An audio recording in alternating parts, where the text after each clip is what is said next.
sa oled objektil ja sa tegid just oma hinna ära kliendile.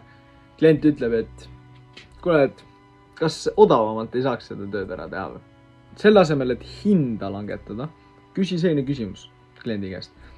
Kas see on selline summa, mis sind lihtsalt ehmatas ära ja see lihtsalt tundus suurem, kui sa ei arvestanud? Või teiseks, kui me nüüd ehitaks sulle selle terrassi siin 2 nädalaga valmis, siis sul ei oleks võimekus seda põhjust maksta, et sul ei jääks teiste asjade jaoks piisavalt finantsi. Kui nad ütlevad sulle, et see esimene valik, ehk siis see lihtsalt ehmatas ära, siis sa võid küsida, et kas meil on võimalik sul teha mingi natuke odavam lahendus, me saame võib-olla materjalide koha pealt natuke kokku hoida, panna mingi soodsama lahenduse kokku, kas see aitaks meil edasi liikuda.